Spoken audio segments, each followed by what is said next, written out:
এবার বিজেপির পায়ে ধরে ক্ষমা চাইলেন বিএসএফ। আর এই ঘটনার একটি ভিডিও সামাজিক যোগাযোগ মাধ্যমে ছড়িয়ে পড়তেই ব্যাপক চাঞ্চল্যের সৃষ্টি হয়েছে।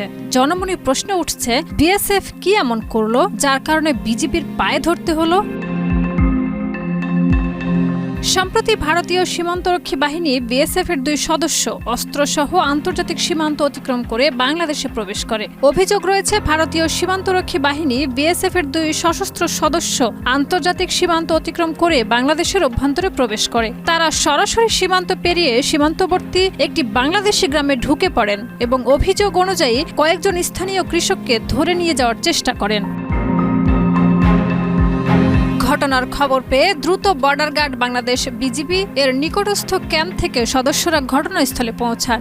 স্থানীয় জনসাধারণের সহায়তায় বিজিবি 2 বিএসএফ সদস্যকে আটক করতে সক্ষম হয়। পরে উভয় পক্ষের মধ্যে যোগাযোগ ও আলোচনার মাধ্যমে এবং বিএসএফ সদস্যদের অনুতপ্ত আচরণ ও ক্ষমা প্রার্থনার পর কূটনৈতিক ও নিরাপত্তা প্রটোকল মেনে তাদের বিএসএফ কর্তৃপক্ষের কাছে হস্তান্তর করা হয়।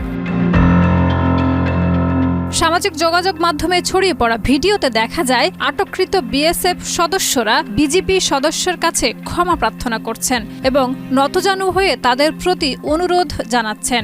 ভিডিওতে কেউ বিজিবির পেশাদার ও কৌশলী ভূমিকার প্রশংসা করেন, আবার কেউ সীমান্ত নিরাপত্তা ও বিদেশি বাহিনীর অনুপ্রবেশ নিয়ে উদ্বেগ প্রকাশ করেছেন। বিষয়টি নিয়ে এখনো পর্যন্ত সরকারি পর্যায়ে কোনো আনুষ্ঠানিক বিবৃতি না আসলেও সীমান্তে টহল ও নজরদারি বৃদ্ধি করা হয়েছে বলে জানা গেছে। বিশেষজ্ঞরা মনে করছেন, এই ধরনের ঘটনা 2 প্রতিবেশী দেশের মধ্যে পারস্পরিক আস্থা ও সহযোগিতার ক্ষেত্রে চ্যালেঞ্জ তৈরি করতে পারে। তাই ভবিষ্যতে আরও সতর্কতা ও সমন্বয়ের প্রয়োজন রয়েছে।